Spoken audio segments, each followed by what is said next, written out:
Im dritten Teil unserer Serie Watercolor für Grafikdesigner möchten wir einmal darüber sprechen, wie es ist und welche Produkte du benötigst, um diese neuen Produkte in deinen Shop aufzunehmen. Ja, wenn du dich jetzt entschieden hast, ein Commercial Use Designer zu sein, ich verlinke nochmal das zweite Video, da gehe ich da genauer drauf ein, dann benötigst du natürlich irgendwelche Materialien, die dich befähigen, äh, etwas zu erstellen, woraus du dann wiederum ein Produkt machen kannst. In einem Video hatte ich dir gezeigt, wie das als Designer ist, der Endprodukte erstellt. Da sind wir bei Design Cuts gewesen, wir sind bei Creative Market gewesen und ich habe dir gezeigt, dass du da Produkte mit einer kommerziellen Lizenz kaufen kannst, um daraus dann wieder Produkte zu erstellen. Jetzt geht es darum, wirklich von null eigene Produkte zu erstellen. Und was sich erstmal fürchterlich, ja, angsteinflößend anhört, ist eigentlich ganz einfach.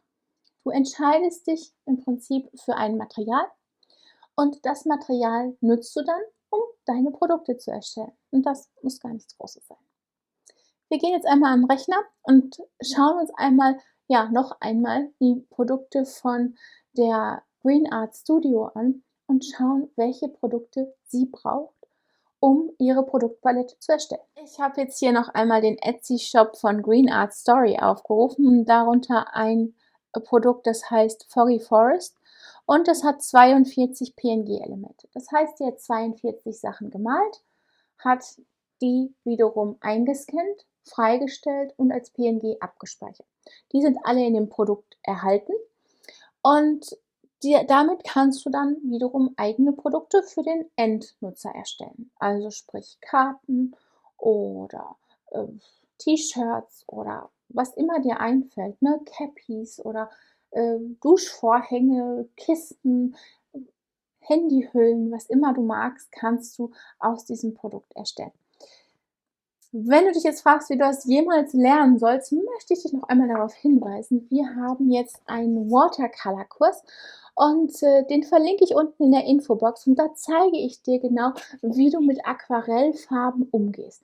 Du lernst ganz von Anfang an zum Beispiel, wie die Farben funktionieren, wie du die Farben aktivierst, wie du sie benutzt, welche Pinsel du benutzt, welche Papiersorten es gibt und du benutzt, wie du den Pinsel ja richtig führst, wie du die Farben mischt. Wir gucken uns auch an, wie du erste Produkte erstellst, also wie du erste Projekte erstellst. Und am Ende kannst du natürlich nicht nur Blätter malen, sondern auch ganze Landschaften. Und dann wiederum im zweiten Teil unseres Kurses zeige ich dir noch, wie es weitergeht. Du lernst dann nämlich noch, wie du das Ganze in den Computer bekommst, dort freistellst und dann abspeicherst und später ein eigenes Produkt daraus machst. Das gucken wir uns im Kurs natürlich im Detail an. Hier aber sollst du jetzt eine Übersicht darüber bekommen, wie es denn jetzt weitergeht. Also, du bist jetzt ein Commercial Use Designer, wie hier Green Art Story und du möchtest jetzt ein Set erstellen, wie dieses Foggy Forest, in dem verschiedene Elemente enthalten sind, die hinterher verpackt werden, also PNG-Elemente, die hinterher verpackt werden und dann in einem Shop, egal ob auf Etsy, Creative Market, Design Cuts, wo auch immer du verkaufen möchtest, dort verkauft werden. Ich mache jetzt hier einmal weiter und dann kannst du nämlich schon erkennen, was da genau im Set drin ist. Und hier siehst du, sie hat viele Tiere gemalt. Die sind natürlich etwas aufwendiger zu malen als ein paar Blätter, ja. Deswegen, also wenn ich jetzt hier Bären male und einen kleinen Bär davor, Rehe oder auch Eichhörnchen, dann dauert das alles dementsprechend länger, das zu malen, freizustellen und fürs Produkt zu nehmen. Und das wird natürlich auch in dem Preis honoriert. Ich gehe jetzt hier einmal weiter. Was sie hier noch zeigt, hier sind dann noch andere Elemente, wie wirklich Blätter und kleine Beeren. Und hier sind natürlich auch, also natürlich nicht, aber hier sind auch noch kleine Landschaften drin, ne? Wie Bäume mit ein bisschen Grün davor oder einzelne Bäume oder hier nur Grün, woraus du wiederum etwas erstellen kannst. Ne? Wenn du das einmal ganz kurz vorstellst, du nimmst jetzt hier diese kleine Landschaft, also mit den Bäumen und den Bäumen im Hintergrund und setzt dann meinetwegen den Bär mit dem Babybär davor. Ja, hast du eine hübsche Karte. Und im Hintergrund gehen natürlich auch noch ein paar Berge. Also, das kann man natürlich ganz vielfältig und immer wieder neu nutzen. Das ist das Schöne an diesen Sets, ja. Und natürlich wird das nicht sofort auffallen, dass du ein Set benutzt, was, für Commercial Use geeignet ist, sondern man wird erst mal nur, ja, bewundern, was du da Schönes mit gemacht hast. Worüber wir aber sprechen wollen, ist: Was brauchst du denn jetzt, um das zu machen? Und das ist gar nicht schwer. Es geht erst einmal darum, du musst dich für eine Sache entscheiden. Möchtest du Aquarell haben? Möchtest du Acryl haben? Möchtest du vielleicht Ölfarben haben? Oder nimmst du einfach einen Bleistift oder Kreide oder Pastell oder, also es gibt ja etliche Materialien, die du benutzen kannst, um daraus etwas zu erstellen. Ich empfehle hier ganz klar Aquarellfarben, und das nicht nur, weil wir jetzt einen schönen Aquarellkurs passend dazu haben, sondern auch, weil du damit schnell schöne Ergebnisse erzielst. Also selbst wenn du ein absoluter Anfänger bist, kannst du mit Aquarell und der Technik, die dahinter steht, recht schnell ansehnliche Ergebnisse erstellen und daraus wiederum Produkte erstellen. Das ist gar nicht schwer und du brauchst auch nur wenige Materialien. Um zum Beispiel hier Foggy Forest zu erstellen, hat die Dame wahrscheinlich erst einmal natürlich Aquarellpapier. Dann braucht sie Pinsel und dann braucht sie noch Aquarellfarben. Natürlich gibt es alles in unterschiedlichen Abstufungen. So kann man natürlich Pinsel für richtig viel Geld kaufen, genauso wie Aquarellpapier, sodass schon ein Blatt wirklich einige Euro kostet und wo man sich dann kaum traut, damit zu malen, ne? Weil man natürlich am Anfang erst einmal etwas, ja, nicht richtig hinbekommt und wegschmeißen will. Und natürlich gibt es auch bei den Aquarellfarben noch Unterschiede. Du kannst Künstler-Aquarellfarben nehmen mit einer ganz hohen Anzahl an Pigmenten und natürlich lichtecht. Du kannst aber auch Aquarellfarben nehmen, die in Studentenqualität sind. Ja? Die reichen für diese Sache vollkommen aus. Was du bitte nicht machen sollst: Geh nicht in einen von diesen Billigläden, kauf dir da einen Aquarellblock, möglichst viele Blätter für 2, 3 Euro und kauf dir anschließend noch eine ganze Produktpalette mit 50 Aquarellfarben, ich sage mal in Anführungsstrichen Aquarellfarben, und noch ein paar Pinsel, die dein Sohn oder deine Tochter in der Schule benutzt. Das wird nicht funktionieren. Das Ergebnis wird einfach nicht zufriedenstellend sein. Warum? Das billige Aquarellpapier hat den Nachteil, dass das Wasser nicht richtig aufgenommen wird, dass die Farben nicht richtig verlaufen. Der billige Pinsel hat das Problem, dass er sehr schnell Haare verliert und die dann in deinem Bild vermalt werden, in dem billigen Papier natürlich. Und die billige Farbe hat das Problem, dass sie ja vielleicht gar nicht richtig deckt, nicht lichtecht ist und schneller wieder ausgeblichen ist, als du das Ganze in den Computer bekommen kannst. Also hier lohnt es sich, ein paar Euro zu investieren. Aber wenn du, ich sag mal, 6 hochwertige Aquarellfarben kaufst, 3 gute Pinsel und einen Aquarellblock, dann könntest du mit 50 bis 60 Euro auskommen. Und damit kannst du im Prinzip eine komplett neue Produktpalette entwickeln. Du kannst aber auch natürlich hingehen, falls du das schon hast. Du hast ein iPad Pro oder ein iPad, was auf jeden Fall einen Apple Pencil hat. Und du kannst darauf Procreate benutzen. Dann wiederum sind die Anschaffungskosten natürlich ziemlich hoch, aber du kannst damit aber auch komplett deine Produkte erstellen.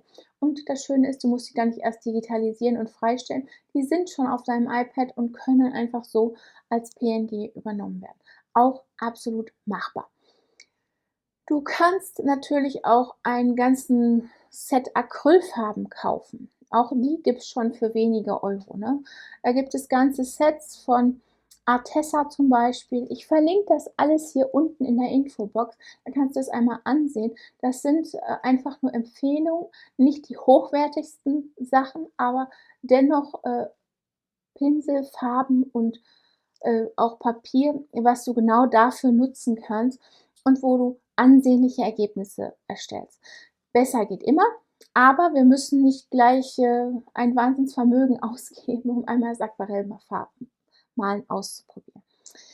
Ja, viel mehr benötigst du nicht, um dich so einer Produktpalette zuzuwenden. Abhängig davon, was du schon hast. Ja, wenn du jetzt schon ein iPad hast dann, und einen Apple Pencil, dann wird es natürlich richtig günstig. Ne? Dann brauchst du Procreate und du vielleicht brauchst du noch ein Watercolor Brush Set, was es auch zu Tausenden im Internet gibt.